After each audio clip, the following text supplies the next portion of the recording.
Shalom, shalom, family. Shalom, shalom, Miss Picard. Hopefully everyone's doing well.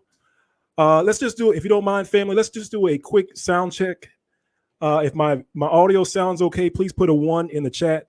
I kind of played around with the volume, so hopefully the volume's okay. If the volume's low, I still have a little bit of volume to give if it's too low. So if you could please, I see a bunch of 1s. Thank you, family. Shalom, shalom. All right. Well, hopefully everyone's doing well. Hopefully everyone had a great Shabbat with family and friends. Hopefully you ate well, rested well, praise the Most High well. Hopefully everyone's doing well in your body and your health. So, love you, Miss Picard. Thanks for tuning in. And what we'll do, family, here is actually, let me hide a few things here on my screen. What we'll do here, family, is there's just a quick presentation. Just want to go over with you where we're going to introduce or review 3 terminologies in one pattern. So that's 3 terminologies in one pattern. And the pattern that we're going to take a look at is the pattern of what I'll call the Exodus.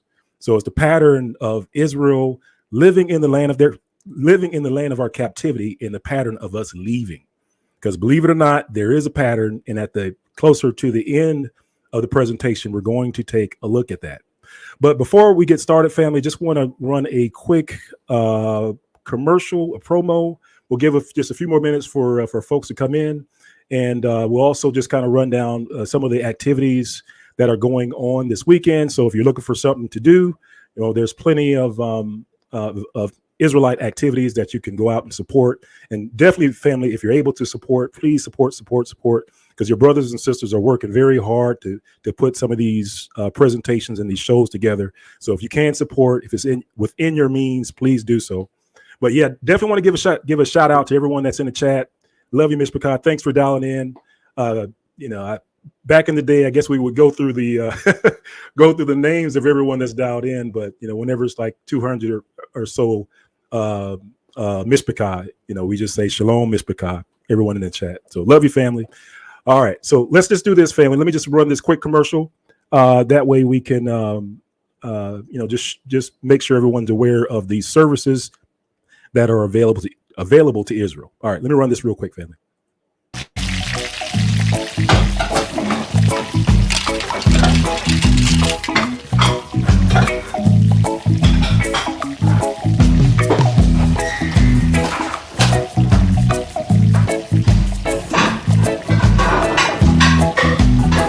Order up.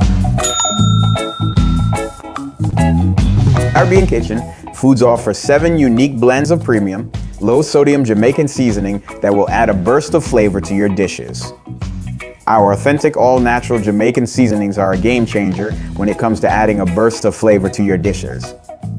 Our products are kosher, all-natural, contains ingredients that are gluten-free and GMO-free. Our seasonings are handcrafted with the highest quality ingredients. We source our ingredients from the Caribbean to capture the authentic taste of the islands. Unleash your creativity in the kitchen and savor the taste of the Caribbean with our spice blends. Enjoy our variety of seasonings that are flavor-packed to deliver the best taste for your dishes. Get ready to create delicious meals that will excite your taste buds and leave your guests asking for more. Try our exclusive curry and jerk seasonings for an extraordinary cooking experience. Our blends are an excellent choice for chicken, meat, fish, and vegan dishes. Add a burst of flavor to your cooking with our top quality Jamaican seasonings. Grab one of our bundles and enjoy the taste of the islands.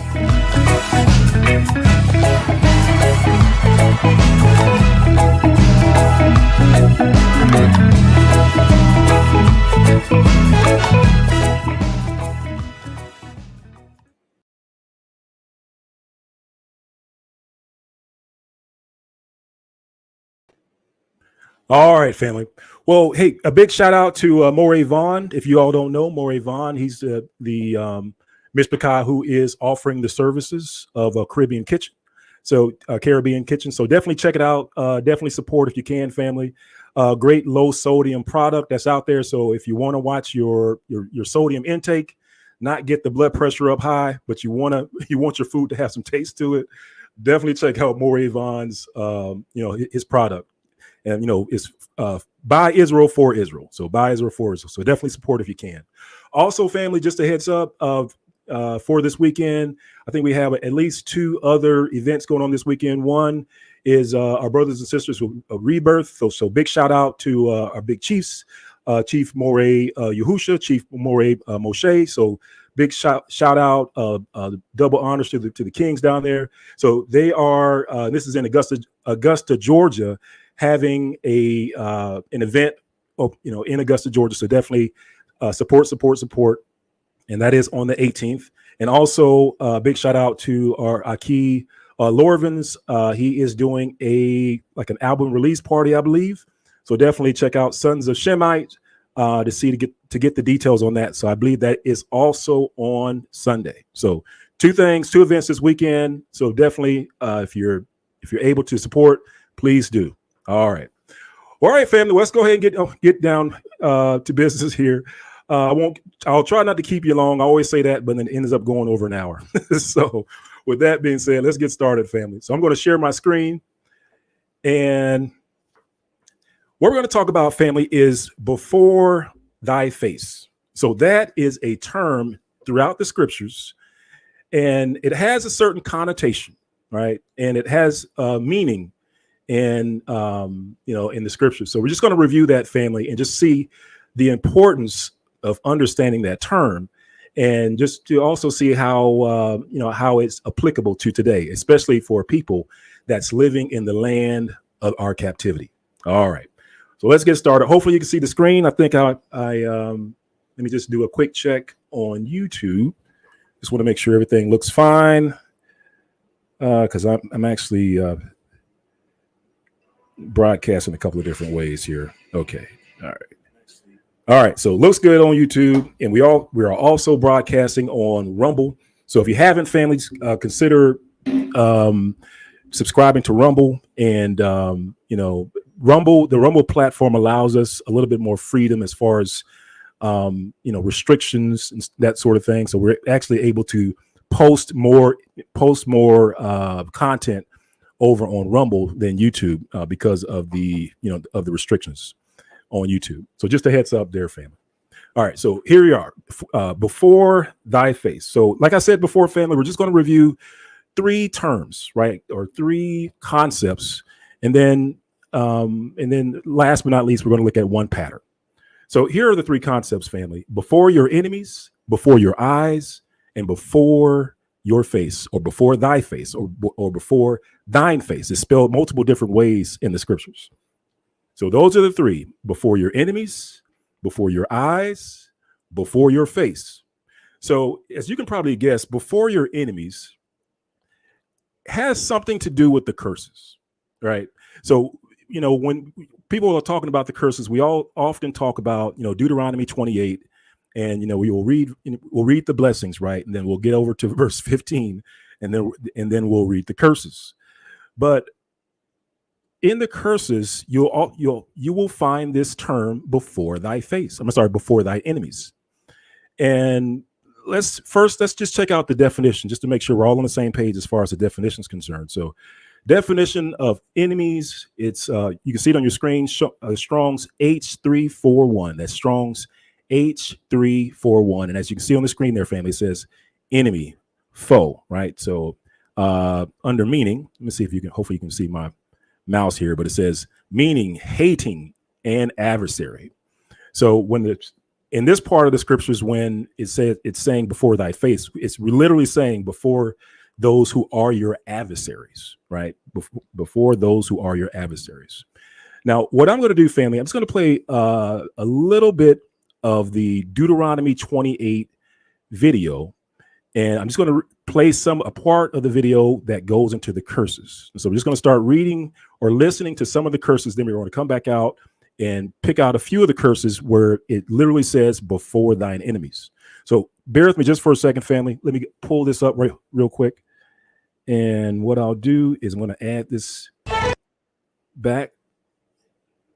And I'm just going to skip up to about 5:30. And let's play it. But it shall come to pass, if thou wilt not hearken unto the voice of Yahuwah thy Elohim, to observe to do all his commandments and his statutes which I command thee this day, that all these curses shall come upon thee and overtake thee. Cursed shalt thou be in the city, and cursed shalt thou be in the field. And cursed shall be thy basket and thy store. Cursed shall be the fruit of thy body, and the fruit of thy land, the increase of thy kind, and the flocks of thy sheep. Cursed shalt thou be when thou comest in, and cursed shalt thou be when thou goest out. And Yahuwah shall send upon thee cursing, vexation, and rebuke, in all that thou settest thine hand unto for to do, until thou be destroyed, until thou perish quickly. Because of the wickedness of thy doings, whereby thou hast forsaken me, Yahuwah shall make the pestilence cleave unto thee, until he have consumed thee from off the land, whither thou goest to possess it. Yahuwah shall smite thee with consumption, and with fever, and with an inflammation, and with an extreme burning, and with the sword, and with blasting, and with mildew, and they shall pursue thee until thou perish. And the heaven that is over thy head shall be brass, and the earth that is under thee shall be iron. Yahuwah shall make the rain of thy land powder and dust. From heaven shall it come down upon thee, until thou be destroyed. Yahuwah shall cause thee to be smitten before thine enemies. Thou shalt go out one way against them, and flee 7 ways before them, and shall be removed unto all the kingdoms of the earth.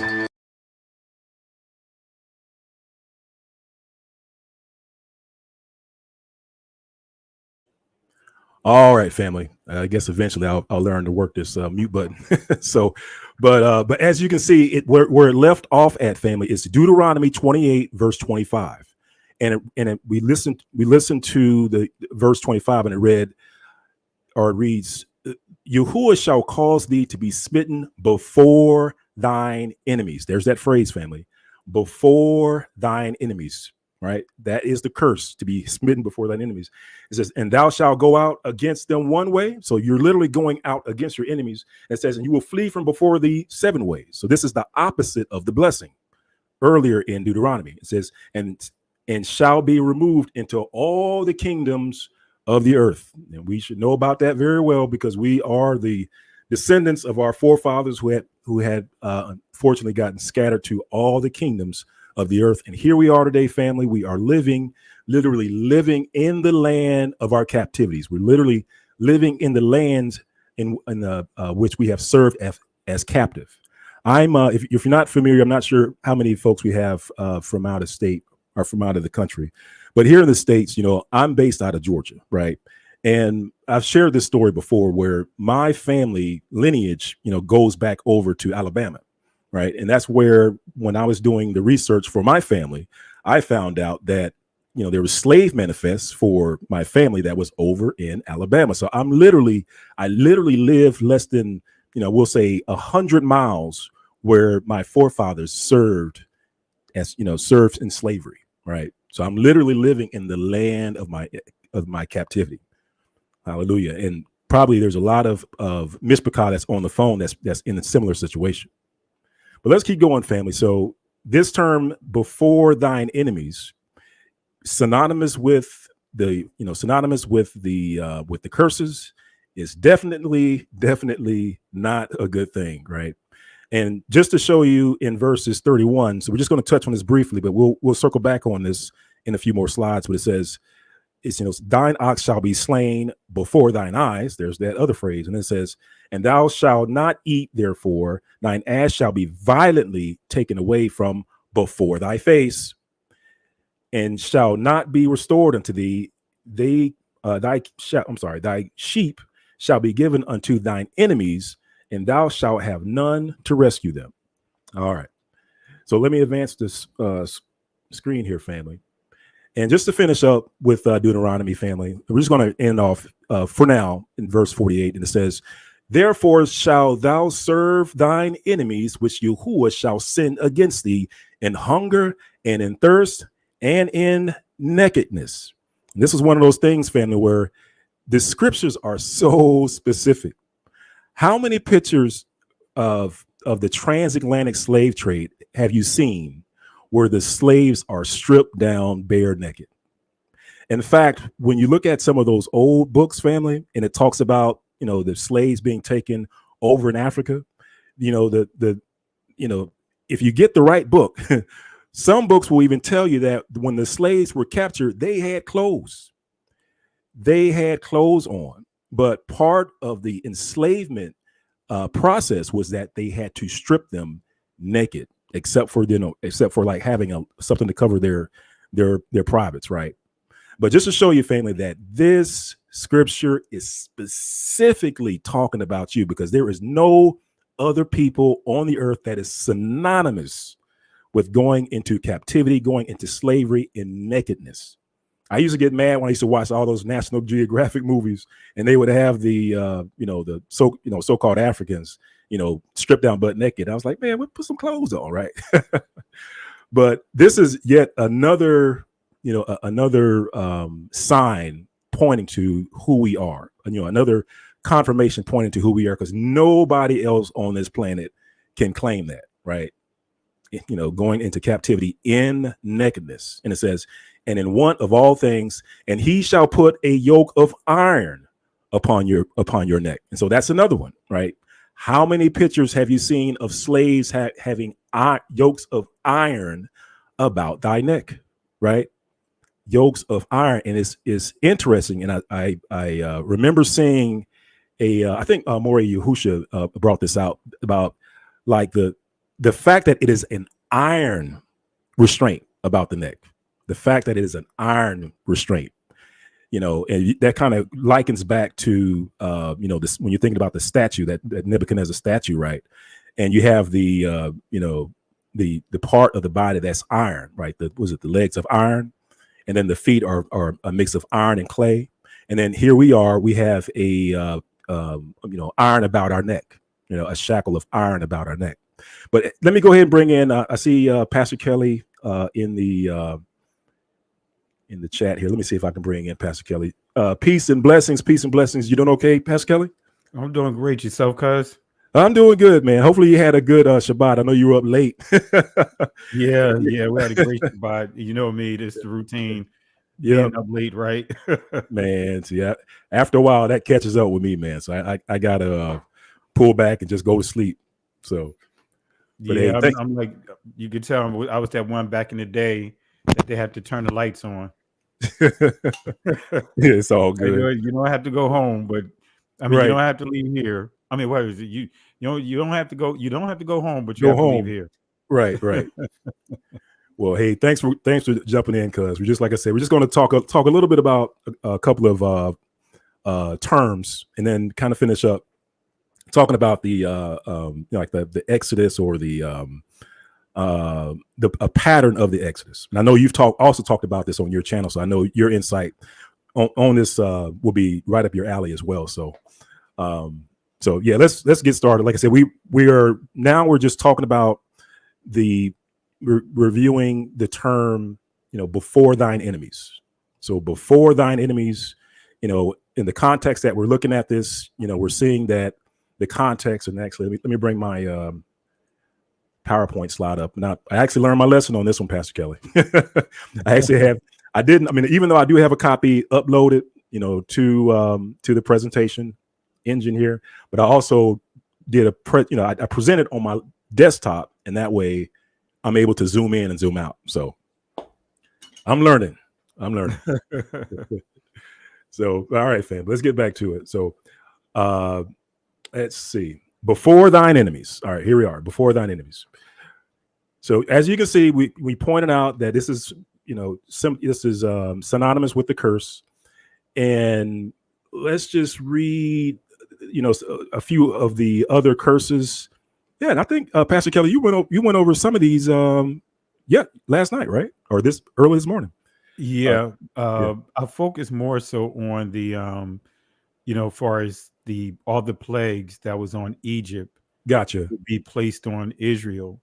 And, when you really study the plagues in Exodus, the whole purpose of the plagues, of course, was to humble Pharaoh, but also bring a distinction between who belongs to the Most High and who doesn't. Right. So just to your point, because I caught some of what you were saying, I was in the chat, but these plagues, or should I say, these consequences that we see in Deuteronomy 28, these consequences, and I refer to it as the consequences because when you read chapter 27, you'll see the 12 curses listed there, and they'll read out the law, each curse of the law that refers to the curses, and Israel would say, Amen, right? And so when we get to chapter 28, because chapter 27, they're being presented with the covenant, and they also, as the covenant is being handed down to that newer generation, as you're going to occupy the land, they had the priests, sit, in the center between these two mountains, and they had the Israelites, according to tribe, standing on one side of the mountain, and others standing on the other side. And so the priests would just literally, thousands of them would just literally read the laws of the curses, and then Israel would say, Amen, right? So when we get to chapter 27, which is a continuation of that, it starts with the blessings. So in chapter 27, you see the curses, and then when we get here, we see the blessings. If we honor what the commandments, and of course the law of the curses, that's highlighted.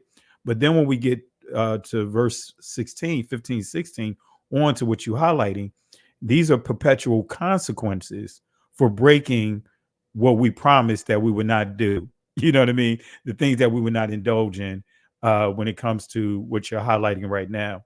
And so these consequences are perpetual consequences.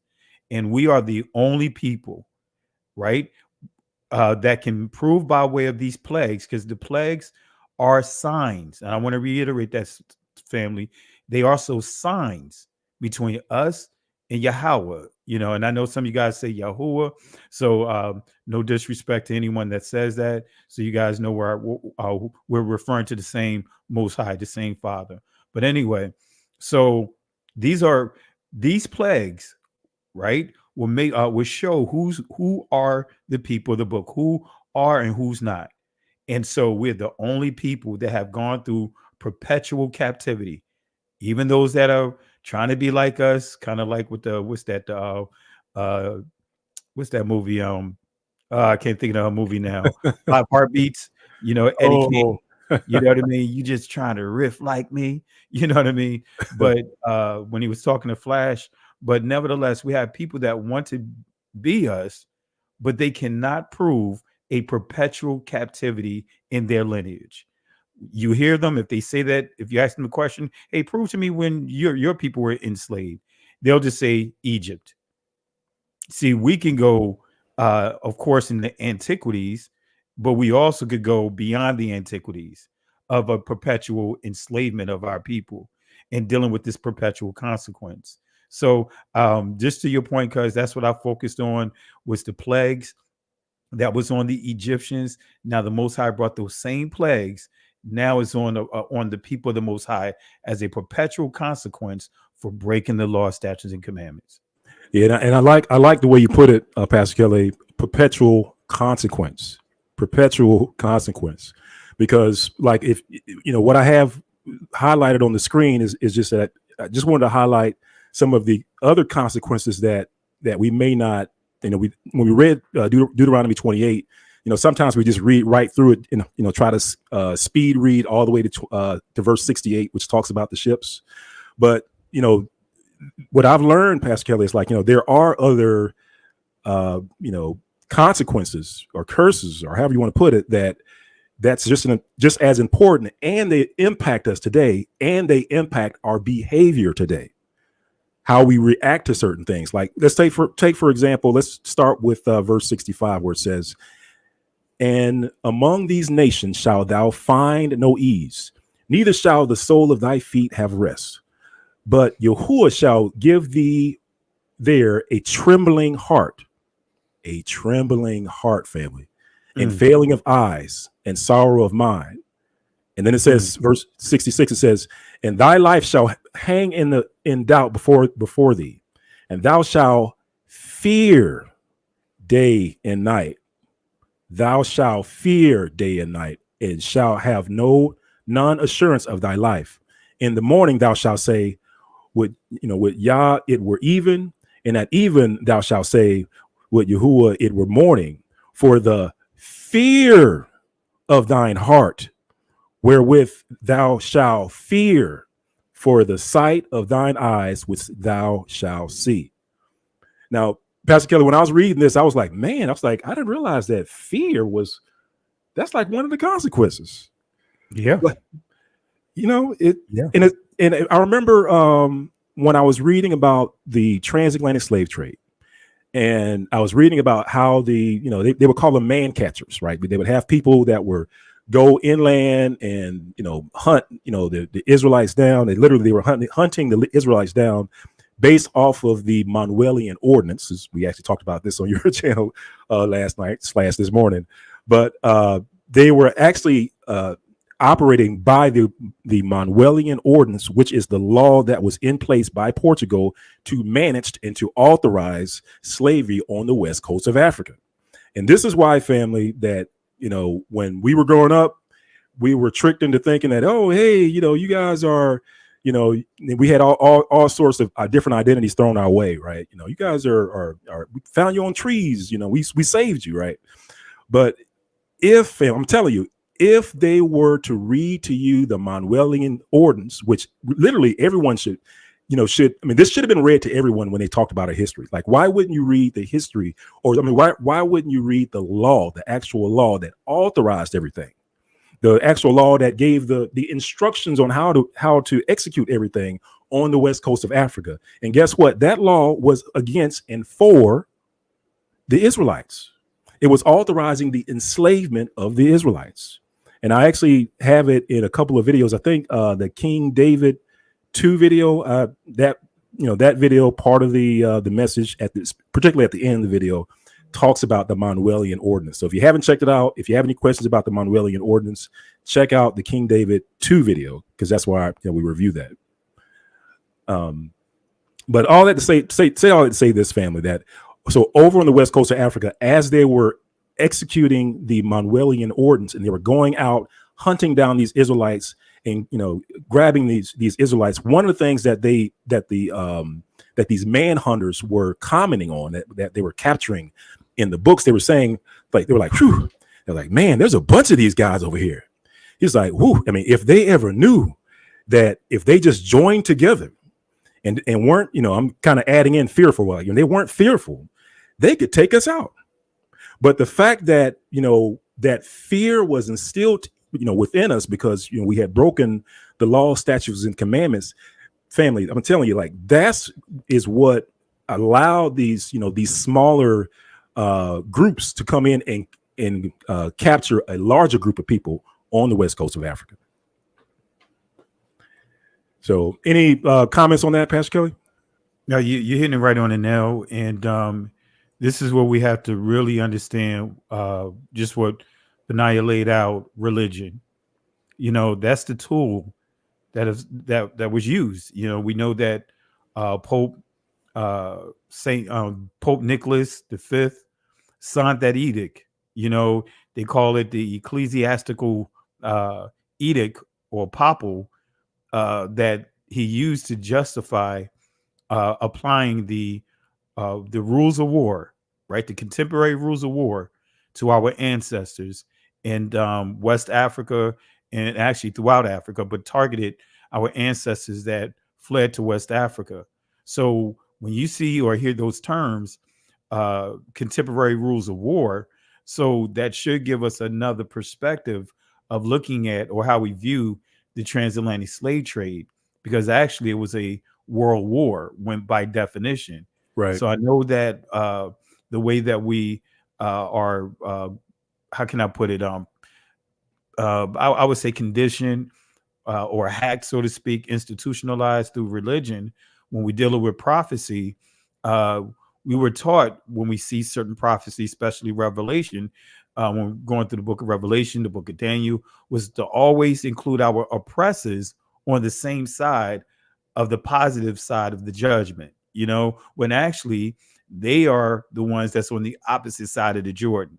So to your point, when we start dealing with these religions and the property rights and all those different things that they began to operate under, and going to different territories as if they're saving a people that is not lost. They lost. Christopher Columbus, right? He was lost, but he declared that they're coming to save a lost people, even though they stumbled on their island. So those are some of the things that falls under the along the lines of what you just highlighted, Benaiah. And again, family, this is religion. Religious systems such as Christianity, which is actually a branch of Catholicism. All those denominations are a branch of Catholicism. Islam, Judaism, all of those religious institutions enslaved our people, declared war on our people. And if you notice, each one of them have their so-called conversion process. Our ancestors were forced into Islam, those that were not killed, right, over in West Africa, forced into Islam. But guess what they had to do? Deny everything, give up everything, and embrace Islam. So we see a so-called conversion process or an indoctrination process in all these religious systems, tying it right back to what you just pointed out with the consequences, and even what you have up on your screen, right? Go not up, neither fight, for I am not among you, lest ye be smitten before your enemies, right? And we see the Most High allowed us to be what? Smitten before our enemies. Mm-hmm. Yep. Note to self: if the Most High is not with you, and he told you that, don't go. Don't go, family. I'm telling you, don't go. I mean, you know how hard-headed our people are. And that's one thing you kind of read the scriptures, Pastor Kelly. It's like, man, how can we be that hard-headed? Like, but it's us, right? It's us, at the end of the day. But it's like, the Most High warned our forefathers, before they went out to battle. I mean, literally a verbal communication went out. Don't go. Most High's not with you. And they were like, nope, we going anyway. And guess what? They suffered losses. They suffered mass casualties, right? But anyway, just to, like I said, note to self: if the Most High is not with you, the Most High has given a verbal, instructions not to go. Don't do it, family. I mean, at the end of the day, we all want to do what the Most High wants us to do. All right. Well, just to kind of pick up where we left off, where Pastor Kelly left off. So we're looking at Leviticus, and again, this is also talking about the consequences, right? And it's Leviticus, and I just grabbed some of these. I didn't grab the whole, sometimes I like to get the whole thing in context, where I grab a few scriptures above or below, but definitely, family, you see the scriptures on the screen. If you want to, make notes and go back and take a look at it in context, perfectly encouraged to do so. But I just wanted to do some real quick hitters here, family. And that is Leviticus 26:17. It says, "And I will set my face against you, and you shall be slain before your enemies. They that hate you shall reign over you, and you shall flee when none pursueth you." There's that fear again, family. And in Leviticus 26, verse 37, "And they shall fall one upon another, as it were before the sword, when none pursueth, and you shall have no power to stand before your enemies." Numbers 14:42, "Go not up, for Yah is not among you, that you be not smitten before your enemies. And Yah said unto me, say unto them, go not up, neither fight, for I am not among you, lest you be smitten before your enemies." So here, family, notice that this defeat is coming like right in front of their enemies. They're literally standing right before their enemies. The Most High is giving them warning after warning. Don't go, but they're going anyway. Right. So, but at least you can see before your enemies is not a good thing. right? That's not a good place to be. Not a good place to be. You know, to your point, Benaiah, even when we look at a perfect example of this, when you deal with Eli's sons, remember Eli's sons were crooked, they were wicked. They went to battle and they took the Ark of the Covenant with them. Mm. And you know what's the most dangerous thing is they thinking that the Most High is with them, but the enemy, that I believe it's the Philistines that they fought against, saw that they didn't have the power with them. They had the Ark, Right. they had no power. You know, and to let everyone know, just to continue to piggyback off of what you pointed out, and this is something that we have to reprogram ourselves with. The covenant was given to Israel by way of Abraham, right? The Most High said he made the covenant between Abraham and his seeds. So Israel had the covenant well before they went into enslavement in Egypt. But the problem is Israel, even in Egypt, began to stray away, because how did they get the blueprint on creating a golden calf? What songs were they singing when they were celebrating this golden calf? You know, it said that they also was having carnival, because it said they rose up and started, you know, gyrating and all those different things. So just so that way we get clarity with it, because not with you, because I know you know this, but for those watching, you know, we have to put things in this proper perspective. Israel had the covenant. The seeds of Israel, or the seeds of Abraham, had the covenant because the covenant was made between the Most High and Abraham, and also Abraham's seeds. So when Israel got delivered out of Egypt, the Most High did what? He gave him he gave him that covenant, gave him a refresher, so to speak, on what they strayed away from, because the scriptures are clear that Abraham honored the law, statutes, and commandments. Same thing with Jacob. Same thing with his children. You know, that was their barometer. But with that being said, because I turn it back over to you. Oh no, I was just going to land back on what you were saying, Pastor Kelly. I was like, hey, by all means, if I misspeak, you are definitely authorized to correct. Please do. You know, because it's better to do it, you know, real time. That way, I don't have to do like a follow up film. Like, oh man, my bad, fam. You know, so it's all good, Pastor Kelly. And it wasn't towards you, because I saw some comments in the chat saying that Israel did not have the covenant while you know, in Egypt. Right. You know, gotcha. They had covenant before they even were in Egypt. I saw a couple of comments, and I was just responding to that. Gotcha. That's perfect. Yeah, but like I said, to land back on that, and I think you won't appreciate this one, Pastor Kelly. So, in addition to the consequences, one of the consequences that I think that a lot of Mishpachah miss, you know, and I throw myself in that same group, family, is the consequence of the land, your land being desolate. Your land being desolate is a consequence of the curse. And part of the reason why I'm bringing this up, because I know I saw this in the chat, if not the previous video, maybe a couple of videos back, where you know, there was some comments about the land of Israel today being the land of milk and honey, and that is, you know, that's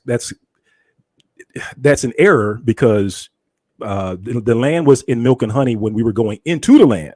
That's right. But when we were coming out of the land under the curses, per the curses, the land is desolate. It's not milk and honey. So if you looking at a land today that's in milk and honey, what we're going to read is that that's not your land, because according to the scriptures, your land today is desolate. It's supposed to be desolate.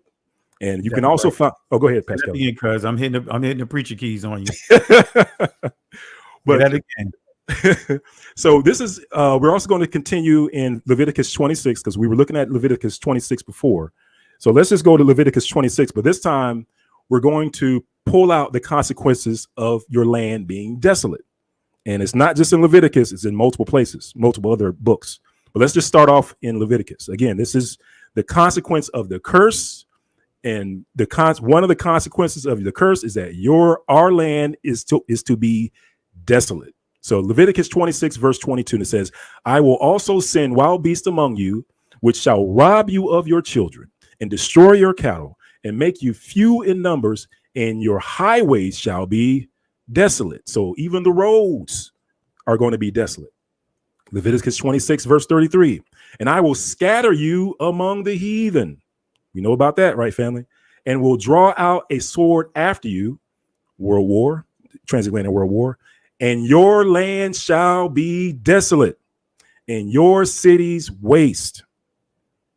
You see it, family? Your land shall be desolate. So your land today, family, is not milk and honey, it's desolate. Let's go to Leviticus 26, verse 34. It says, then shall the land enjoy her Sabbaths as long as it lieth desolate. You be in your enemy's land, which we are in our enemy's land. And then shall the land be rest and enjoy her Sabbaths. Leviticus 26, 35. As long as it lieth desolate, it shall rest. Excuse me. Because it, hang on a second. Excuse me, family. Because it did not rest in your Sabbaths when you dwell upon it. Leviticus 26, 43. The land also shall be left of them, and shall enjoy her Sabbaths, while she lieth desolate without them. And they shall accept of the punishment of their iniquity, lawlessness, because they despise my judgments, because their soul abhors my statutes, right? Because they didn't like the Most High's law, statutes, and commandment. Guess what? Their land is desolate. And then here we go. Let's see, Leviticus 26, 22. I just added this in here just so that you could see it in context, because I think we just read this in the previous slide. But just wanted to read just a little bit more before and after so that you could see, 22 in context, where it says, and if you walk contrary unto me and will not hearken unto me, I will bring 7 times more plagues upon you according to your sins. I will also send wild beasts among you, which will rob you of your children, destroy your cattle, and make you fewer numbers and your highways desolate. So there you go. You can see it in context. And that's 23. It says, and if you will not be reformed by me, by these things, but will walk contrary unto me. Ezekiel 33, verse 20, 28. Oh, there you go. I was going to say, hey, go into that Ezekiel. Yeah, let me see if I should get some context on this one. Let's see. Thus says, I'm reading 27.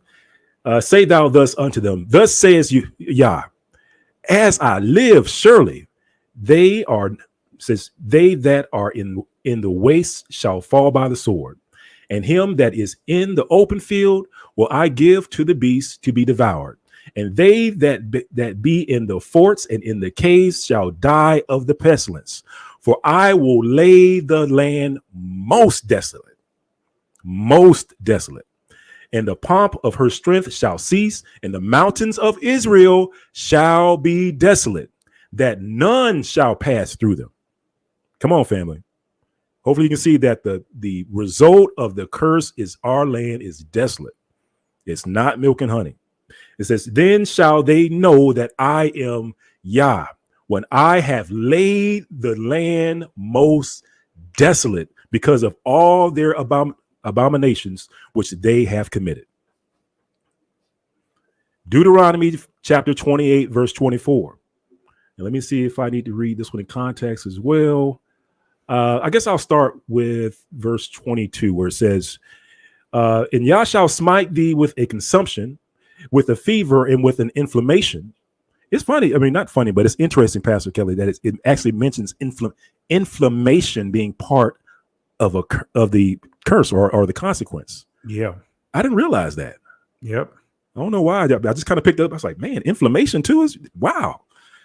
But it says, and with an extreme burning, and with the sword, and with blasting, and with mildew, and they shall pursue thee until thou perish. And thy heaven that is over thy head shall be brass, which means it ain't raining. and the earth that is under thee shall be iron. It's going to be like a desert. And it says, and Yahuwah shall make the rain of thy land powder and dust, and from heaven shall it come down upon thee until thou be destroyed. And thou shalt cause, and let's see, in verse 25, just read this. It says, and Yahuwah shall cause thee to be smitten before thine enemies. So not only is the land going to be desolate, but you're also going to be smitten before your enemies. It says, thou shalt go out against, one way and flee from before them, or flee 7 ways before them. And thou shalt be removed into all the kingdoms of the earth. All right. So we read that before.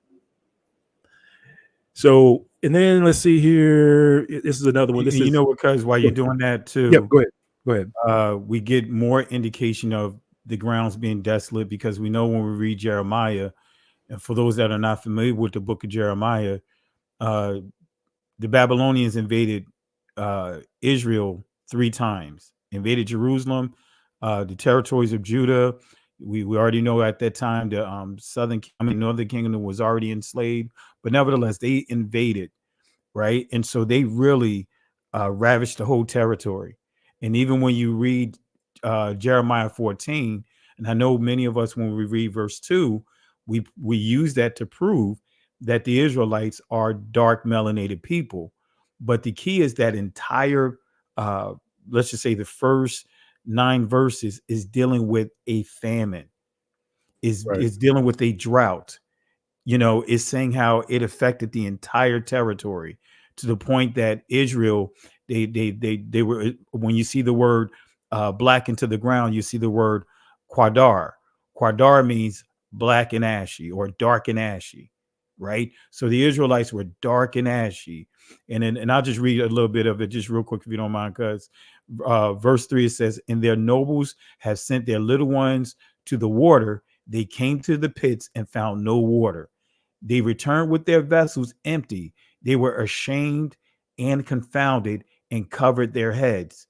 And it goes on to say, let me see here. Verse 5, we skip down to verse 5. Yea, the hind also calved in the field and forsook it, because there was no grass. And the wild, I'll just say donkeys, did stand in the high places. They snuffed up the wind like dragons, and their eyes did fail, because there were no grass. And they just also dealing with how the wildlife was affected by how the land was in extreme drought. It was desolate, to your point, so I just wanted to add that to what you was highlighting is Jeremiah 14. Yeah, it's interesting, Pastor Kelly, because there are certain things, family, you can find in the scriptures, and also what you'll find in archaeology is that when we got kicked out, some other things left along with us. Like I remember, Pastor Kelly, I remember reading about the red heifer. The red heifer was one of was one of the things that was sacrificed, right? And so they needed an unblemished red heifer to do, whatever sacrifice they wanted to do over in Israel. Well, guess what? When we got kicked out, that red heifer ceased to be produced over in Israel. They couldn't find one. We left, the red heifer left. Right. Also around the same time, lions in Israel.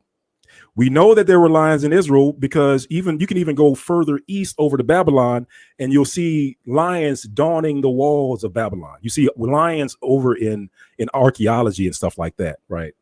And even if you were to look at a map of the territories of lions of old, you'll see that it included the land of Israel all the way over into like Babylon. Like lions were there, but when we left, some of those other animals left, right? And it's funny when we talk about the red heifer, for example, we got kicked out. The red heifer ceased to be produced in Israel, but then guess where the red heifer all of a sudden started popping up?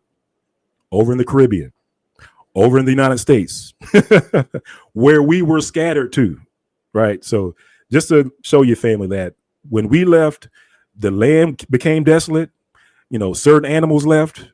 And, that's actually, a good way to find out like where we are in my opinion, is to when you start to find some of these animals like the red heifer over in the Caribbean and the red heifer over in the United States. That's how you know where the people of the book are. But you have a comment, Pastor Kelly? I know you hit it right on the nail. And the perfect example is what's that group of lions, the Barbary lions. Right. You know how they were basically hunted to complete to become extinct. When we start dealing with the Romans, and it's documented. This stuff you could, like, as Benaiah pointed out, you could research this. They were using wildcats even in their arenas, their theaters. So it's to Benaiah's point, as he highlighted, is that the land that used to be the land flowing with milk and honey is desolate right now, is run into the ground. And that's, think about it. Whenever you have a certain group of people going to certain areas and they begin to colonize, the wildlife suffers because of that. So nevertheless, we see that as Benaiah laid out, the scriptures it's making it clear that the land will be trodden down. It will be desolate. So if we start trying to search for other places, saying that, hey, this is where Israel is, because look, it's flowing with milk and honey in this area. Guess what? That's not the place, because the scripture makes it clear that it will be desolate. And all what we see happening right now, the scripture talks about how, the spirit of Esau, how the Edomites and all those guys are going to take possession of the territory and brag about it. And the Most High said he has a judgment coming to them. And I'm quoting from, what's that, Ezekiel, chapter 34, chapter 35.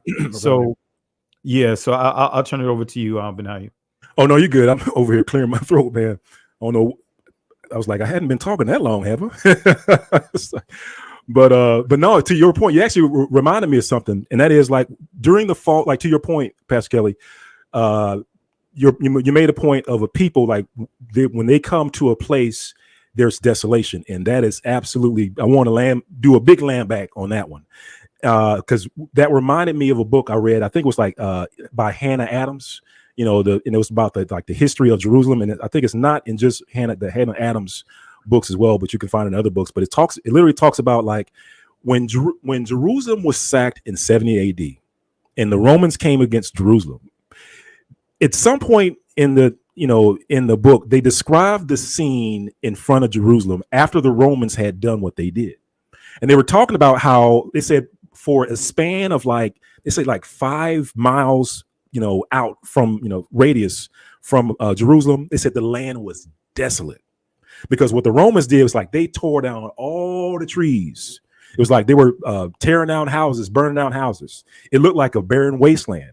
And to your point, Pastor Kelly, the in the territory of the Khazars, and this is one of the things that Most High willing, I have to get this out within the next month or two. But in the territory of the Khazars, their method of war is very specific. Like, when the Khazars go out for war, there's a certain war cry that they give. It's like this melodious. It's like if you ever heard it, fam, it's like a evil. It kind of reminds me of like the monks. Like, sometimes you go into if you ever watch the movies, like what's that, like Back to America, not Back to America, The Golden Child. And I think like Eddie Murphy was walking into a place where the monks were, and they were kind of getting that monotone whatever, I'm not sure what they were doing, but that sound is like the war cry of the Khazars. Not only that, family, they are also known as the people of desolation. Like, when they go to a place, they will burn everything. They will, even the fields, the grass, the trees, the houses, so that where they've been, you would have known they were there, because the land will look like Mars, basically, like a burnt Mars. Yeah. So, thank you for bringing that out, Pastor, because I was thinking about that earlier today. I was like, I need to make a note about that, and I just totally forgot about it. And praise Most High, you brought it up. So, but just to finish off where we are, family. So we're talking about the land being desolate. So right now we're at Isaiah chapter 1. And just to show you that of who this chapter is referring to, it says, the vision of Isaiah, the son of Amos, which he saw concerning Judah and Jerusalem in the days of Uzziah, Jotham, has and Hezekiah, kings of Judah. So we're talking about Judah. And then we jump down to verse 7. It says, your country is desolate. Your cities are burned with fire, and your land with strangers devour it in your presence, and it is desolate, as overthrown by strangers. So just wanted to throw in another verse scripture just to show you that when the curse is hit, desolation is part of the consequences. All right. So let me see if I can advance my screen. Sorry, my voice seems to be leaving me. So I'm not leaving me, but I just need to occasionally drink some water here. But all right. So now that we've taken care of before thine enemies, so you can see that before thine enemies, it's associated with the consequences. It's more than not. Whenever you see it, it's associated with, with judgment, right? It's a place that we do not want to be before thine enemies. But then that brings us over into before thine eyes and before thy face. So before thine eyes, and you can see this is kind of what I was trying to do with AI here, family, was give you a picture of Moshe or Moses looking at the burning bush before thine eyes. And what you'll see is in before thine eyes, and I guess let's first look at the definition of eye. You can see is Strong's H5869. It's Strong's H5869. And you can see it says, I, Strong's Concordance, probably a primitive word, and I, literally or figuratively. Literally or figuratively. And Pascal, I don't have the ancient Hebrew version of this. I don't know if you know it off the top of your head, but yeah, it's ayan. Ayan? The version is ayan, which means to watch. Oh, okay. Yeah, it means to watch. And just what you have right there, the actual literal pictogram graph is an eye, but it means to watch. Watch. This is now when you get into the elders, the 70 elders, because the numeric value is 70. So think about the 70 elders, right? So when you think about that letter, so yeah, you like my old pastor would say, you preach it good, son. Well, appreciate it, Pastor Kelly. So yeah, now we're talking about before your eyes, or before thy eyes, right? And so we looked at the definition of eye, and like Pastor Kelly said, it literally means to look, right? To see, right? And or like Strong's was saying, literally or figuratively, an eye, right? But just want to show you that when this phrase is used in the cases that we're going to highlight, is that this is referring to like when the Most High is doing something big so that you can remember it, right? And one of the things that he mentioned multiple times, and he assigned the phrase "before thine eyes," is when we came out of Egypt, right? When the plagues hit. We were talking about the plagues earlier, and he mentions before thine eyes. So let's just read it, family. Let's go to Exodus chapter 3, verse 2. That's Exodus chapter 3. Verse 2, and it reads, and the angel of Yahuwah appeared unto him in a flame of fire out of the midst of the bush. And he looked, and behold, the bush burned with fire, and the bush was not consumed. And Moshe said, I will now turn aside and see this great sight, why the bush is not burnt. And when Yah saw that he turned aside to see, Yah called unto him out of the midst of the bush and said, Moshe, Moshe. And he said, here am I. Verse 5. And he said, draw not nigh hither, put off your shoes for off thy feet, for the place whereon thou standest is holy ground. Moreover, he said, I am Yah thy father, and Yah of Abraham, the Yah of Isaac, the Yah of Jacob. And Moses hid his face, for he was afraid to look upon Yah. Verse 7. And Yah said, I have surely seen the affliction of my people which are in Egypt, and have heard their cry by reason of their taskmasters, for I know their sorrows. And we're going to come back come back to this, family. And of course, you can see where I have highlighted in verse 8, but in green. But let's read down to it. It says, "And I am come down to deliver them out of the hand of the Egyptians, and to bring them up out of the land unto a good land and a large, unto a land flowing with milk and honey."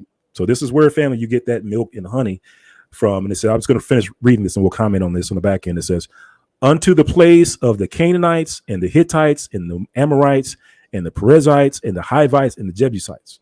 So again, go ahead. Yes. Just real quick, because family, we see that we're in the information age, and so many, even within our community, this awakening, are getting tossed to or from by every wind of doctrine. Many are also running with the narrative that the Israelites are Canaanites. But we see, even with the passage that you just read, there's a distinction between the Israelites and the Canaanites. So this is what we have to make sure we are using the scriptures as our primary source and not reverse. So the Israelites are not Canaanites. The Israelites is a set aside group of people that the Most High gave this promised land to, and told them not to make sure that they stay separate from these different nations that was occupying the land at that time. So I just thought I'd kind of give a little plug there. Yeah, no, I'm gonna land back on your land back. So you thought, and one of the things, family, that I guess it hit me this year was when you talk about the land of Canaan. So the Canaanites are Hamites, right? I mean, most people would say like the Canaanites, they're black people. There's no question about that. Well, if Israel is in the land of the Canaanites, why wouldn't Israel be black? I mean, it's, to me, that after you kind of realize that it doesn't make any sense to have a people living in the land of Canaan that aren't black when they were originally black. Everyone agrees that Canaan came from Ham, right? And Ham is black. And so then Israel is in the land of Canaan, the land of the black people. So anyway, I always thought that was interesting. Pastor Kelly was like, so how would you get a non-black people in the land if everyone agrees that Canaan is black? Anyway, all right. Exactly. All right. So again, this is Moshe looking at the bush, burning bush. And let's keep reading, family. We're just trying to read a few other scriptures that contain the phrase "before your eyes," just so that we can get an idea of how the Most High is using the term "before your eyes," and we'll kind of bring this all together at the end, family. But right now, like I said, I just want to introduce the three terms to you, and then at the end, a concept. But here we go, family. So Deuteronomy chapter 1, verse, I guess we'll start at verse 27 for context. And it says, "And you murmured in your tents and said, because Yah hated us, he has brought us forth out of the land of Egypt to deliver us into the hand of the Amorites to destroy us. Whither shall we go up? Or brethren have discouraged our heart, saying, the people is greater and taller than we. The cities are great and walled up to heaven. And moreover, we have seen the sons of the Anakims there." Anakims, family, are giants. Those are giants. And we'll actually read about this. I think I have it in the next slide. Hopefully I do. And it says, "Then I said unto you, dread not, neither be afraid of them. For," it says, "Yahuwah," or Yah, your Elohim, which goeth before you, he shall fight for you, according to all that he did for you in Egypt before your eyes." So again, when he refers to Egypt, the things that the Most High did for us in Egypt, he puts that phrase "before our eyes." And of course, in Egypt, our people witnessed the plagues, these wonders, rivers turning to red, frogs, flies, right? All that stuff, family. But our people actually saw that, family. We saw it. We experienced it, right? It was before our eyes. Let me go to the next one. Deuteronomy chapter 4, verse 34. And this is another example of before our eyes. And this time I'm going to skip down to verse 34. It says, or hath Yahuwah essayed to go and take him a nation from the midst of another nation, by temptations, by signs, or by wonders, and by war, and by a mighty hand, and by a stretched out arm, and by great terrors, according to all that Yah your Elohim did for you in Egypt before your eyes. So we saw it, we experienced it, right? And of course, those were memorable, right, events in Egypt, right? So I just want to, so that we know that when you see before your eyes, it's talking about those, a magnificent event. And let's keep going, family. And this is just a few other examples. Deuteronomy 29, verse 2, before your eyes, and Moshe called unto Israel and say unto them, you have seen all that Yah did before your eyes in the land of Egypt and the Pharaoh. Samuel, it says, now therefore stand thee this great thing which Yah will do before your eyes. And it says, Jeremiah chapter 29, verse 21, thus says Yah of hosts, Yah of Israel, of Ahab, the son of Koliah, and of Zedekiah, the son of Messiah, which prophesy a lie unto you in my name. Behold, I will deliver them into the hand of Nebuchadnezzar, king of Babylon, and he shall slay them before your eyes. All right, so that is talking about Nebuchadnezzar and the king of Babylon, a memorable event, right? And it says, Zephaniah chapter 3, verse 20. At the time I will bring you again, even in the time that I gather you, for I will make you a name and a praise among all the people of the earth, when I turn back your captivity before your eyes, says Yah. So he's going to turn back our captivity. He's going to free us before our eyes. So just as our forefathers saw and witnessed the plagues in Egypt before our eyes, we are also going to see our captivity turn before our eyes. We are going to be there to see it, family. We are going to be there to see it. And then I believe this is last but not least on the before your eyes. This has to do with Gog and Magog. So this is future. This is future, family.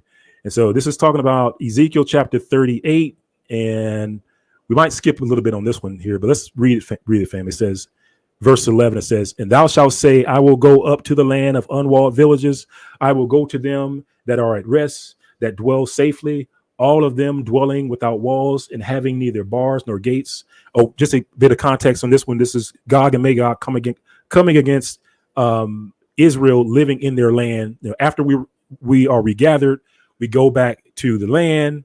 Then eventually, Gog and Magog come against Israel. And so this is that account. So you can see Gog and Magog, or Gog coming against Israel. And that's what we were reading in verse 11. And let me skip down to verse 16. And thou shalt come up against my people of Israel as a cloud to cover the land. It shall be in the latter days, and I will bring thee against my land, and that the heathen may know me, when I shall be sanctified in thee, O Gog, before their eyes. That's right. So this major event, they're going to see it and understand it when it happens. So any comments on that, Pastor Kelly? I was just trying to. You hit it on the nail. You hit it right on the nail. Because those prophecies are key, family. And as you was dealing with with Gog and Magog, and family, and this is not throwing any shade on anyone, but when you read that scripture, the prophecies of Gog and Magog, it makes it clear that some of the countries, some of the Hamitic groups are going to be in cahoots with them. In other words, some of the countries that we are that's in the continent of Africa today are going to be in cahoots with the Gog Magog. Right? The scriptures are clear about that. So this is why we need the Most High like never before.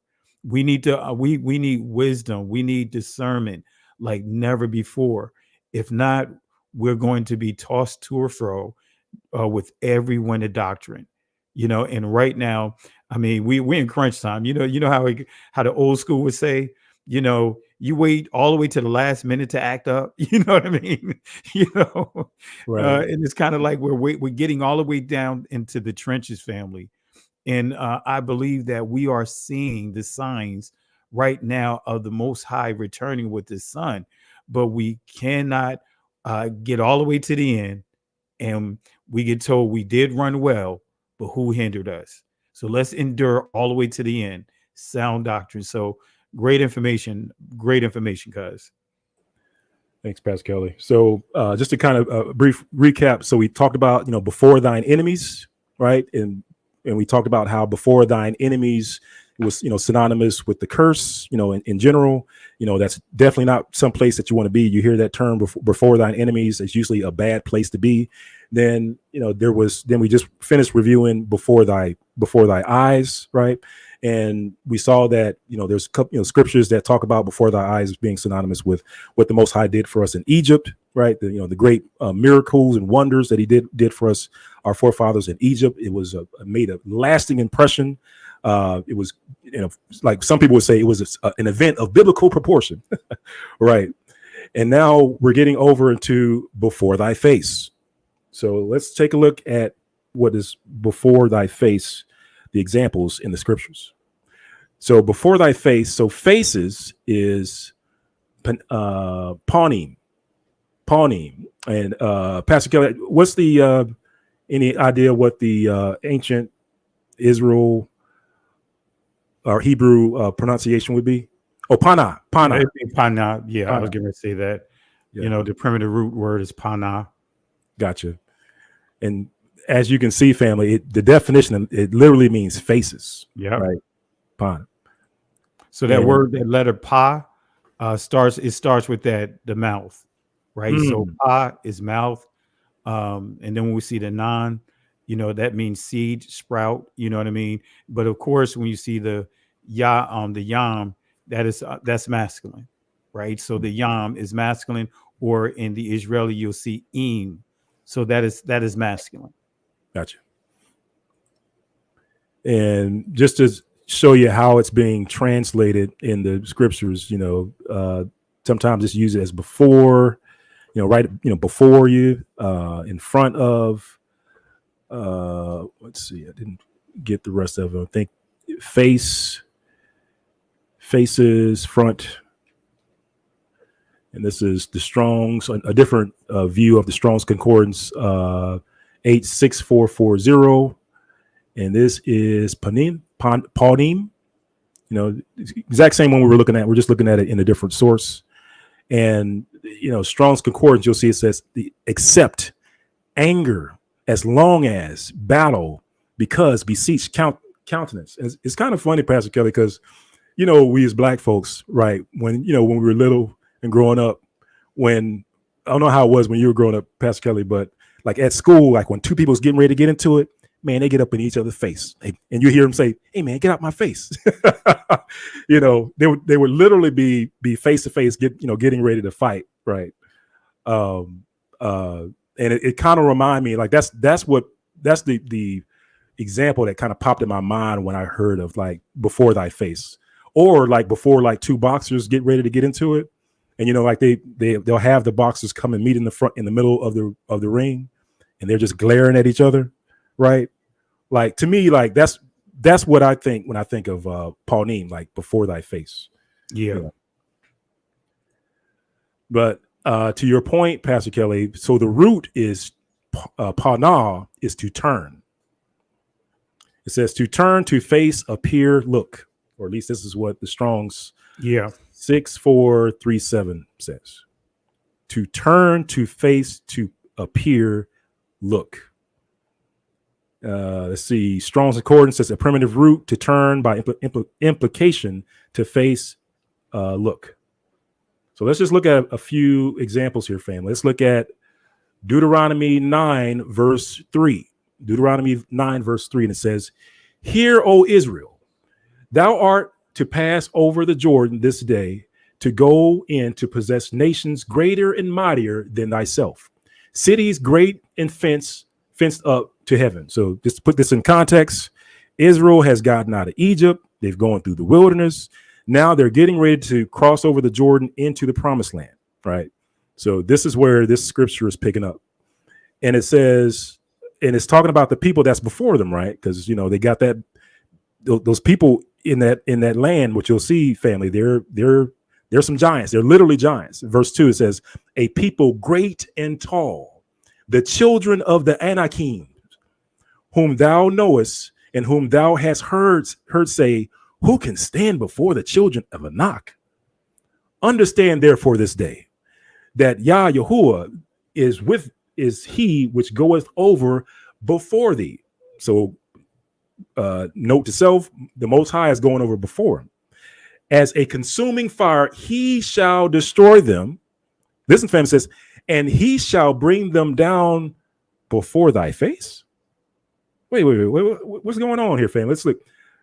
Let's read it again. It says, understand therefore this day that Yah Yahuwah is he which goeth over before thee as a consuming fire. He shall destroy them, and he shall bring them down before thy face. So shall you drive them out and destroy them quickly. Are you catching that, family? So Most High's going to bring them down before you so you can drive them out, as Yah has said unto thee. And so let me just pause for a second here. We'll come back to this scripture, but I just want to put a visual in your mind. If you ever watch lions, right, and you'll see like the lioness, sometimes they'll go out and they'll capture like a smaller prey. And if she has cubs, she wants to teach her cubs how to hunt. So she won't kill the prey right away. She'll bring the prey back to the lions, the cubs, so that they can practice how to hunt, right? And that's what, like I said, I mean, I'm trying to pull some visuals, Pastor, when I see these scriptures, just so that our Mishpachah can see. But it's almost like the Most High, he's bringing these Anakims over to us so that we can slay them. Like, they've already been defeated, but we have to go through the process of slaying these Anakims. And by the way, these are giants.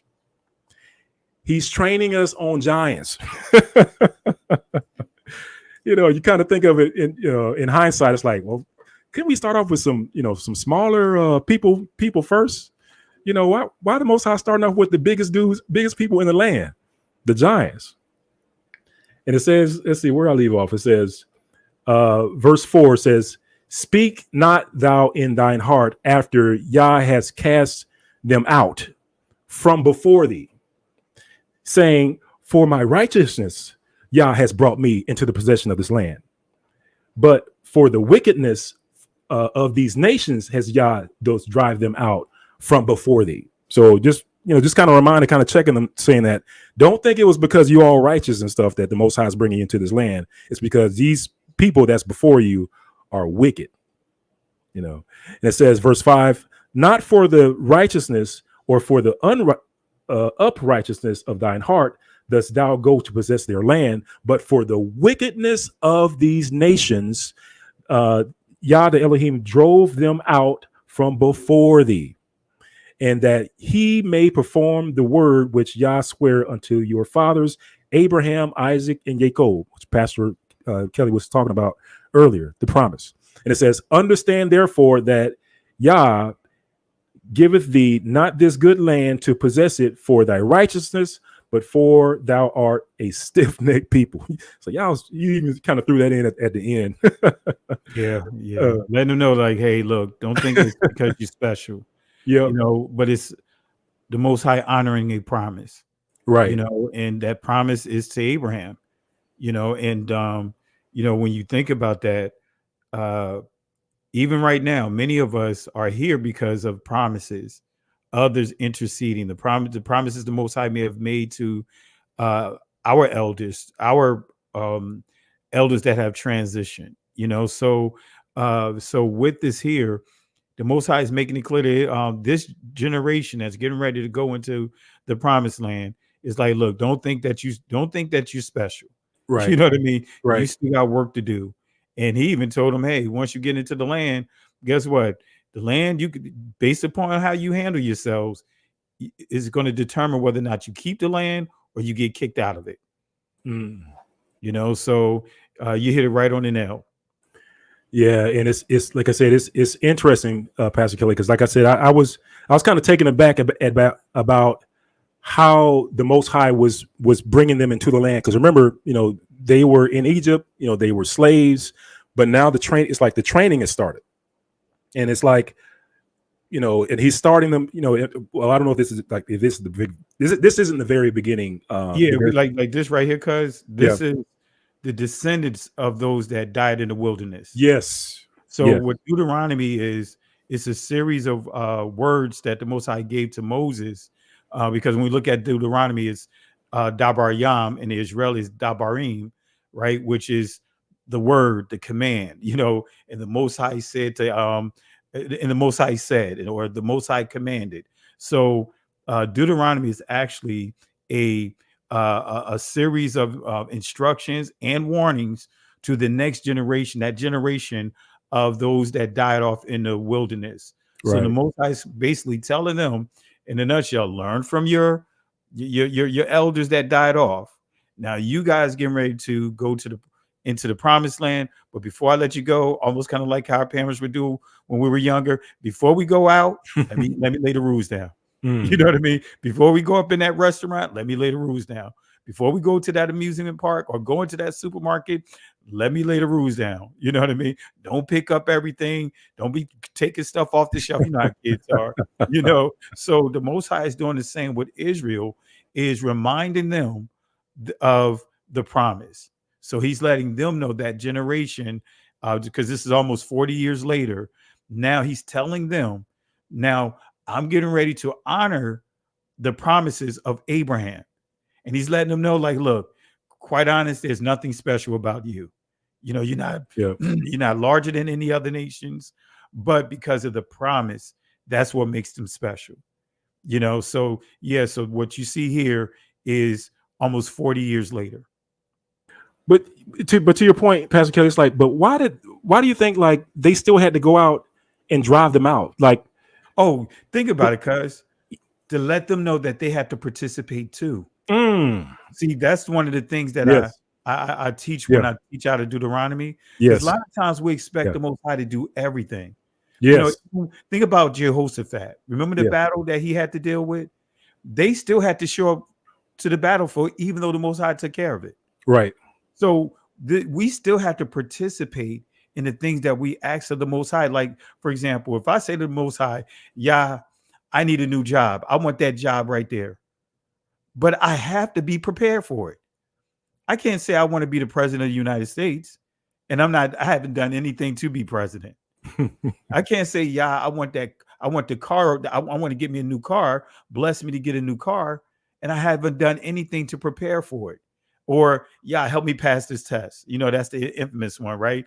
We all been in school, in college. Hey, help me pass that test. In many cases, we ask the Most High to do the impossible. Why? Because you didn't study.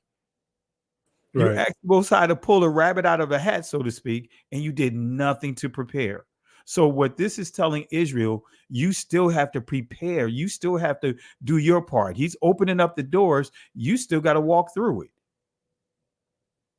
Right. So even here, because I see someone said, not this country, Pastor Kelly. No, that's anywhere we go. Anywhere that the Most High has told us to go and occupy, the Most High has already made provisions. Right.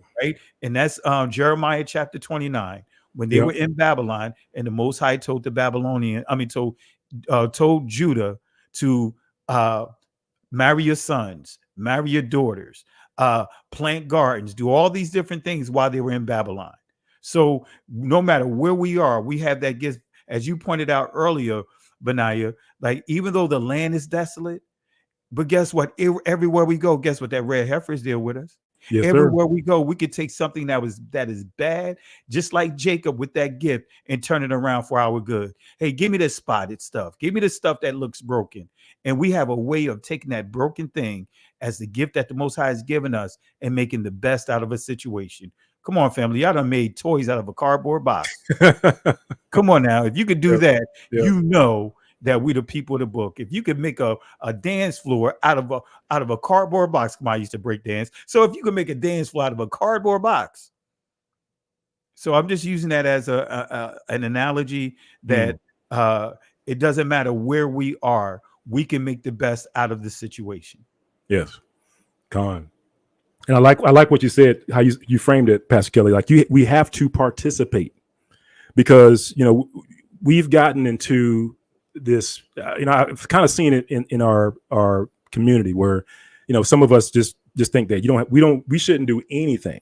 Like there's no work involved. We just sit back and believe.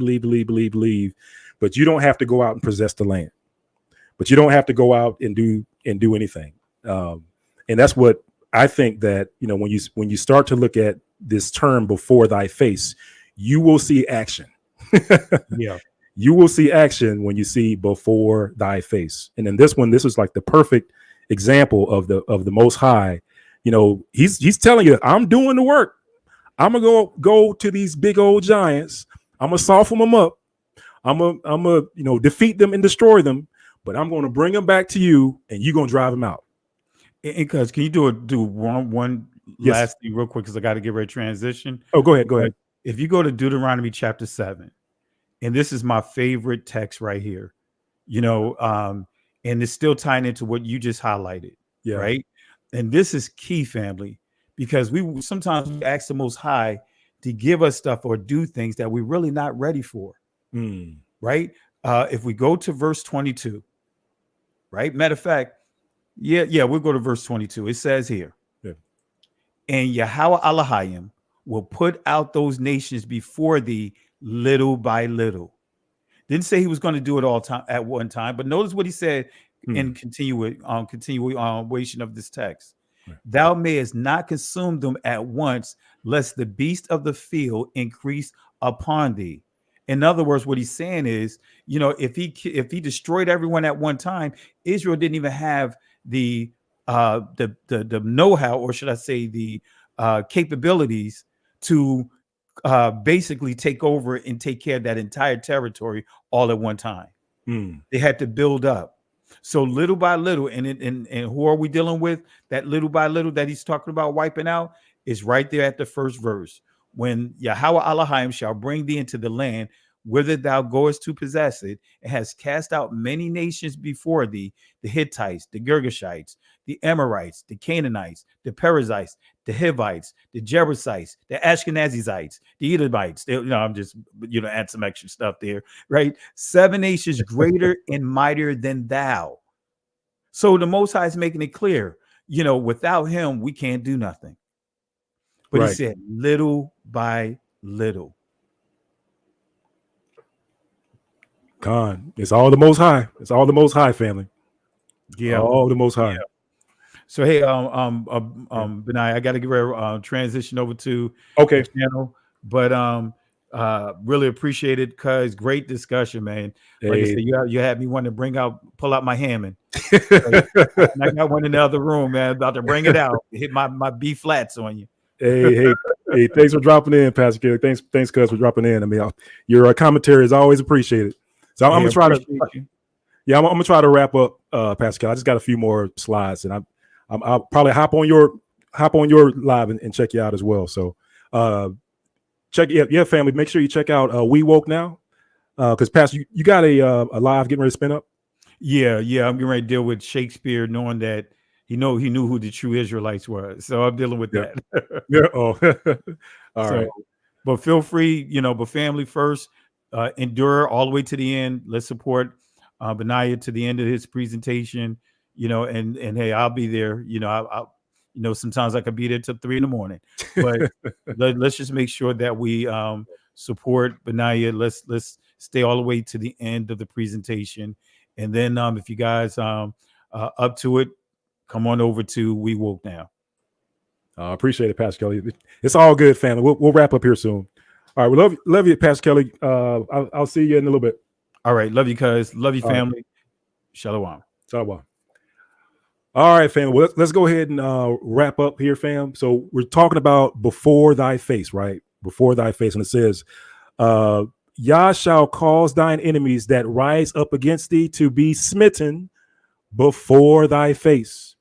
They shall come out against thee one way and shall flee from before thee 7 ways. So again, family, just to show you that the Most High is, he's, and actually this is part of the blessing. That's one thing I forgot to mention. Let me see, family. Did I have this in Deuteronomy? Oh, actually, this is the blessing. Deuteronomy chapter 28. So this is in the blessing, family. So our blessing is that our enemies will be smitten before our face. So right in front of our faces, the blessing is that they are going to be smitten before our face. They shall come out against me one way, shall flee from before 7 ways. So that is the blessing. And Deuteronomy 8, verse 20, and it says, just kind of speed things up here. Let's go to verse 20. It says, and the nations which Yah destroyeth before your face, so shall you perish. Oh, so shall you perish because you would not be obedient unto the voice of Yah the Elohim. So this is actually Most High saying that he destroyed them from before our faces of our forefathers. But if we're not disobedient, right? It says, so shall you perish. So Most High is giving a warning. Okay, so Deuteronomy chapter 31. Let's read this in context here. So we'll start in verse 2. It says, and he said unto them, I am 120 years old this day. And this is talking about Moshe coming out of Egypt. It says, I can no more go out and come in. Also, Yahuwah said unto me, thou shalt not go over this Jordan. And it says, Yah thou Elohim, he will go over before thee, and he will destroy these nations from before thee, and you shall possess them. And there's that work that we were talking about, family, that Most High is going to destroy them, but we have to possess them. Like our forefathers actually had to go out and do the work to possess it. Most High did the work, gave it over to us, but we had to do some work. And it says, and Yahusha shall go over before thee, as Yahuwah said, and Yah shall do unto them as he did unto Sihon and to Og, kings of the Amorites, and unto the land of them whom he destroyed. And Yah shall give them up before your face. Before your face. So right in front of you, family. Because literally, think about it, family. Literally, they're going to go battle with these people. So they are literally and figuratively before their faces. That you may do unto them according unto all the commandments which I have commanded you. So before thy face. So now before we wrap up, just wanted to show you a pattern of coming out of bondage. The pattern of coming out of bondage, right? And for this, for this pattern, what we're going to do, we're going to look at Egypt, and we're going to look at coming out of our forefathers coming out of Babylon. And we're going to take a look at the book of Nehemiah, and we're going to take a look at Exodus. So let's do that really quick, family. So Nehemiah says, the words of Nehemiah, the son of Hekeliah, and it says, and it came to pass in the month of Chislev, in the 20th year, as I was in Shushan, the palace, that Hanani, one of my brethren, came, he and certain men of Judah, and I asked them concerning the Jews that had escaped, which were left of the captivity, and concerning Jerusalem. So this is talking about, our forefathers who were in Babylon, right? They were in Babylon. And so the first thing he did, family, he had concern about his brothers. So he's asking about his brothers that were in captivity, right? And it says, verse 3, it says, and they said unto him, the remnant that are left of the captivity there in the province are in great affliction and reproach. The wall of Jerusalem is broken down, and the gates thereof are burned with fire. So as you can see in the example of Nehemiah, one of the first things that happened, family, was there was an affliction. The people were in an affliction. And I guess if you were to kind of put it out into a chronological order, There was concern about his people. He asked about his people and discovered the people, the children of Israel that were living in captivity were in great affliction. Now let's hold our spot here. Let's jump over to Exodus. And we're going to take a look at Exodus chapter 3. And let's read verses. Let's start up with verse 6 and read down. It says, moreover, he said, I am Yah of thy father, Yah of Abraham, Yah of Isaac, Yah of Jacob. And Moshe hid his face, for he was afraid to look upon Elohim. And it says, and Yah said, I have surely seen the affliction of my people, which are in Egypt, and have heard their cry by reason of their taskmasters, for I know their sorrows. So in both Exodus and in both Babylon via Nehemiah, there was an affliction that went forth. And what you'll see is like there was a cry or a prayer that went out, because here in Nehemiah is going to pray and plead for his people for the Most High. As you can see, it says in verse 4, it says, this is back in Nehemiah chapter 1, verse 4, it says, and it came to pass when I heard these words that I sat down and wept and mourned certain days and fasted and prayed before Abba Yah of heaven. And it says, and said, I beseech thee, O Elohim of heaven, and the great and terrible Alua. It says that keepeth covenant and mercy for them that love him and observe his commandments. And it says, verse 7, it says, we have dealt very corruptly against thee, have not kept the commandments, nor the statutes, nor the judgments, which thou commandest thy servant Moshe. Remember, I beseech thee, the word that thou commandest thy servant Moshe, saying, if you transgress, I will scatter you abroad among the nations. But if you turn unto me and keep my commandments and do them, though there were of you cast out unto the utmost parts of heaven, yet I will gather them from thence and will bring them unto the place that I have chosen to set my name there. Now, these are thy servants and thy people, whom thou hast redeemed by the great power, and by thy strong hand. Verse 11, O Yah, I beseech thee, let now thine ear be attentive to the prayer of thy servant, and to the prayer of thy servants, whom desire to fear thy name and prosper. I pray thee, thy servant this day, and grant him mercy in the sight of this man, for I was the king's cupbearer.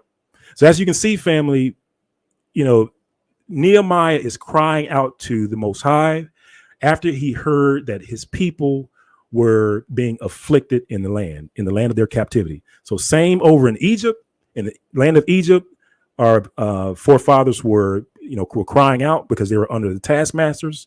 Most High heard them, and now Nehemiah is crying out to the Most High, and what you'll see is the Most High also heard them. So far, family, these two cases of being in captivity and coming out of captivity are following the same path. They're following the same pattern, family. And let's take a look. It says Exodus chapter 3, verse 10.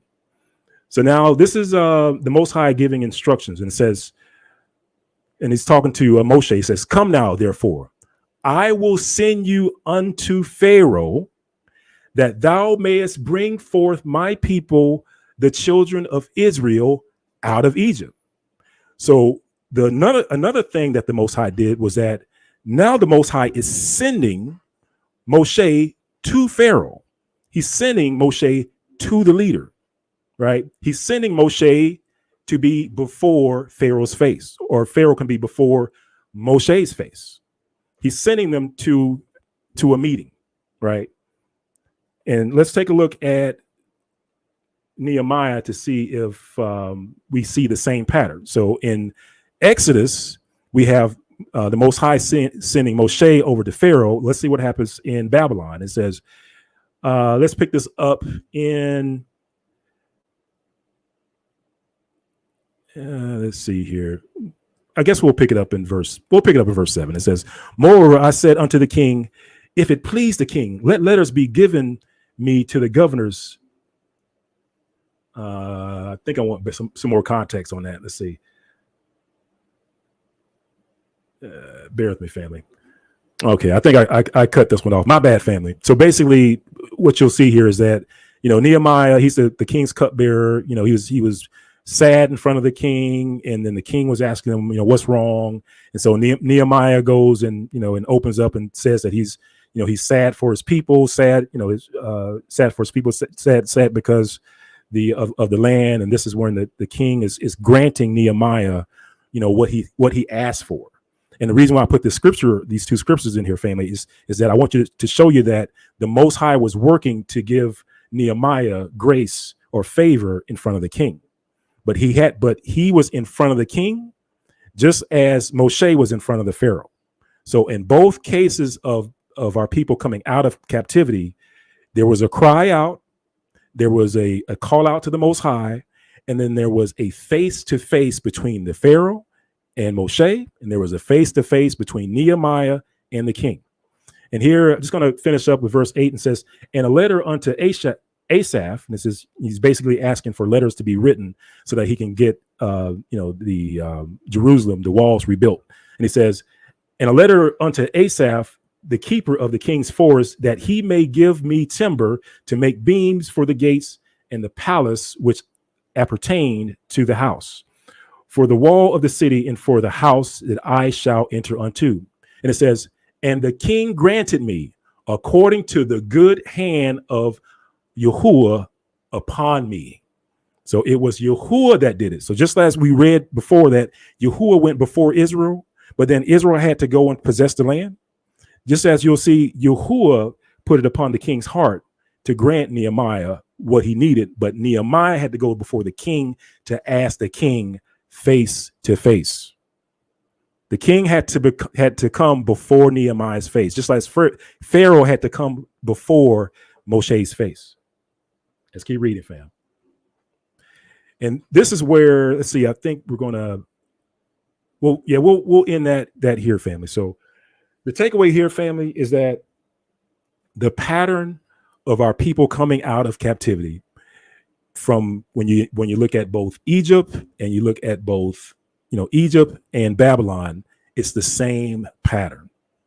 It's the exact same pattern, family. A cry went out, prayer and a pleading to the Most High, and then there was a meeting that had to occur face to face.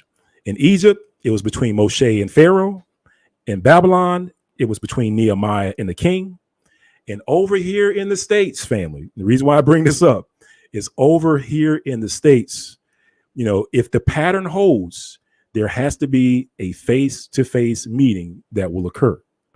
And this is, you know, part of the reason why, you know, also why I bring this up is because, you know, a lot of the stuff that's happening, you know, there's a I want to say a movement, but there's a how can I put it, like an understanding that Israel, we don't have to do anything. Like, we're living in the land of our captivity. You know, we're not supposed to push back. We're just supposed to let things happen. Well, as you can see, family, you know, we're going to, you know, most high willing, we're going to push back, family. We're going to start putting people before the faces of the king. And that's actually part of the reason why we even started organizations like the African Israelite Justice Foundation, because we wanted to start putting people before the faces of our enemies. Like, for example, here in Georgia, they just, you know, I think I may have talked about it at the beginning of this either this podcast or the one before here, where we were talking about how here in Georgia, they just recently created like an anti-Semitism law, which made for the first time speech. They made speech a crime. Speech was literally made a crime, which, you know, if you ask the right people, they'll say that's the First Amendment violation. But, you know, for now, it is in the law. And then what they're also trying to do here in Georgia, family, is they're also trying to update the RICO laws. If you're not familiar with what a RICO law is, RICO laws have been disproportionately used against the Black community. Like, something like 80% of those convicted by the RICO laws were people of color, people of African American descent. And the problem with the RICO laws, family, is that those laws have a lower burden of proof than other laws. Like when they go to a court, they don't necessarily have to prove you did it. They just have to prove you had association or just something weak, family, to get that person convicted. So that is not necessarily a law just yet, but that is something that we're tracking. And and most high willing, what we were on Pastor Kelly's live last night, and what we told Ms. Picard there was that, fool me once, shame on you. Fool me twice, shame on me. So when a law goes through the process, family, it goes through multiple steps, multiple hearings, multiple, one goes through the Senate, maybe it goes to the House, or it goes to, different places, right? But along the way, family, we have an opportunity to intercept that. We have an opportunity to give our voice, just like everybody else is doing. This is the thing, family. You look at the Muslim community; they have representatives in those meetings speaking up for their community. You look at the Christian community; they have representatives in those meetings speaking for their community. But the problem is family, is that what we recognize, family, is that we do not have a representative in any of those meetings. So we are at a disadvantage compared to all the other groups that are out there. So most high willing, one of the things that we're trying to do, and like I said, if I could just do a quick shameless plug for the African Israelite Justice Foundation, that is, we are, most high willing, we will have visibility into all local and, local, state, and federal law, the law process. So anytime somebody even mentions Israelite or Black Hebrew Israelite in a law, in a bill, or somebody mentions anti-Semitism in a law, in a bill, we want to get notified of that. We want to know who's who's pushing it, whose desk is going across. And this is where we'll say, stay tuned, family, because this is where we're going to need your help when it comes to volunteers. Because if you're in the states that these, whatever laws or whatever they're pushing is happening, through volunteers, we're going to need your help to, sometimes, family, what they'll do is that they'll have a time where they hear from the public, where you can actually go and sit on the podium and talk to and let the representatives know that, hey, I don't agree with what you're doing.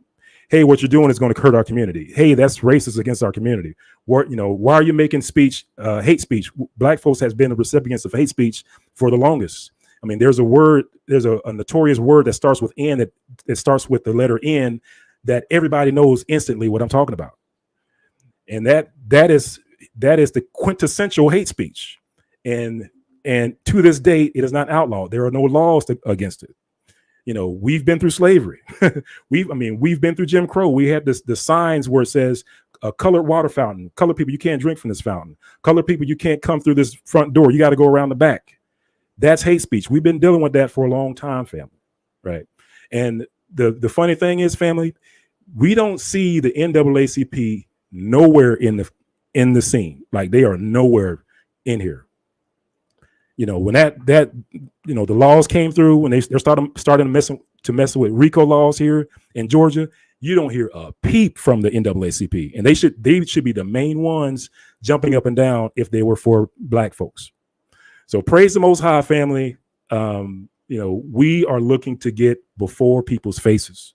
So we're going to, hopefully in the next, I'll say in the next week or so, we'll kind of announce some things that we're trying to do that we will need your help with, family. Because like I said, we're going to start to build out our base of volunteers, and most high willing, we don't know who's going to get in front of the king, but one of you, I truly believe, family, that one of you all will eventually get in front of the king of Babylon, just like Nehemiah was the cupbearer for the king, or just like Moshe was before Pharaoh. I believe that somewhere here in the States is going to be before the king and speak to our behalf, and most high willing, it might be one of you all, family. So we will help. Most high willing, we will definitely support that, family. Most high willing. So, all right, family, I kind of rattled on for enough. Hey, thank you for dialing in. Thank you. Love you, family, for your support. And, most high willing, we will be back probably within another week or so. So hopefully this blessed you. Like I said, thanks for tuning in. Love you, Ms. Picard. Thank you, everyone in the chat. And most high willing, we'll check you later. Shalom, shalom. and thy carcass shall be